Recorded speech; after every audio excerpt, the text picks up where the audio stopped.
makkelijk de eerste kwalificatiereeks gewonnen. Wat zal er gebeuren voor de tweede kwalificatiereeks? D'antwoord binnen enkele seconden, c'est parti. Oui, les feux rouges sont éteints. Adrien David qui prend un excellent envol et Arthur Ronvaux qui s'est directement placé derrière lui.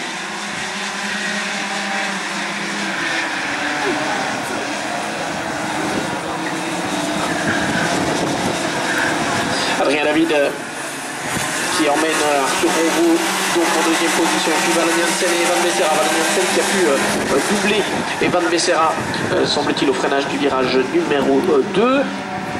Et Sam Balota qui est un junior que l'on retrouvera d'ailleurs juste après, avant la pause de midi. Valen Janssen qui revient sur Arthur Ronvaux et qui va pouvoir attaquer dans quelques instants. Valen Janssen, le Tubisois qui passe effectivement à l'intérieur. Non, Arthur Ronvaux qui a fermé la porte. Valen Janssen qui a dû tout d'un coup se raviser. J'ai cru à un moment que Arthur Ronvaux le laissait passer. Eh bien non, pas du tout. Et puis derrière Mathieu Louis, excellent Mathieu Louis, qui passe en quatrième position devant Evan Becerra.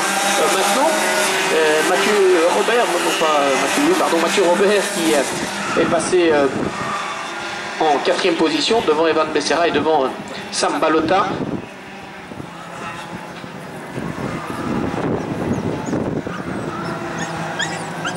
Il va pouvoir revenir, Mathieu Robert, sur les 3 hommes de tête.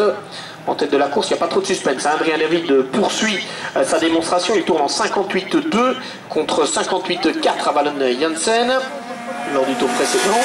Et Valen est toujours bloqué pour l'instant derrière Arthur Ronvaux. Ils se connaissent, pour se connaître, ils se connaissent même particulièrement bien, ces pilotes-là, puisqu'ils sont divertis. L'attaque de Valen Janssen au bout de la ligne droite. Et une fois de plus, ce n'est pas assez incisif avec Arthur Ronvaux qui parvient à refaire rien. On a vu derrière Evan Becerra qui s'est légèrement touché, je pense, avec Aurélien Dasseler. Ils avaient doublé Mathieu Robert. Mathieu Robert qui est redescendu du coup à la 5e position. Aurélien Dasseler, 4e, Mathieu Robert 5e. Evan Becerra 6e. Attention de ne pas s'accrocher dans ces manches qualificatives. Sous peine d'écoper de points de pénalité.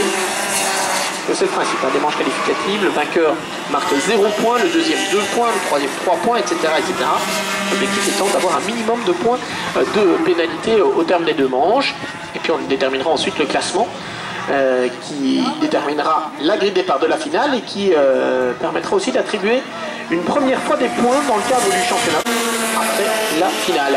Et Aurélien Dasseler et Mathieu Robert qui sont coude à coude à l'entame du dernier tour. Mathieu Robert qui est à l'intérieur et qui s'infiltre.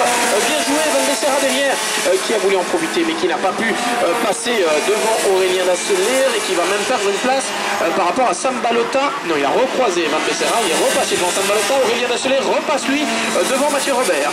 Belle bagarre là pour la 4e position. Et Valen Janssen qui force le passage à l'intérieur du droite rapide le long du chemin de fer. Il est passé, Valen Janssen. Il est passé. C'était chaud, C'était chaud, c'était côte à côte. J'ai même l'impression qu'ils se sont touchés. Arthur Ronvaux qui réplique et qui repasse devant. Nouvelle attaque de Valen Janssen à l'intérieur de l'escargot. Il est repassé, Valen Janssen, en 2e position. Est-ce que Arthur Ronvaux pourra encore répliquer? J'en doute désormais. Ah, quelle passe d'armes là-bas entre ces 2 pilotes pour la 2e place. Adrien David, le poleman, qui remporte encore une fois cette manche qualificative. Il partira en pole position bien sûr tout à l'heure. Et puis derrière, regardez, Arthur Ronvaux, Valen Janssen et c'est Valen. C'est Valen qui va prendre la 2e position. Derrière, Aurélien Dasseler et Mathieu Robert. Et c'est Mathieu Robert devant Aurélien Dasseler pour 2 millièmes de seconde pour la 4e position. Et bien quelle finale dans cette 2e manche qualificative pour les X30 cadets. Quelle finale pour la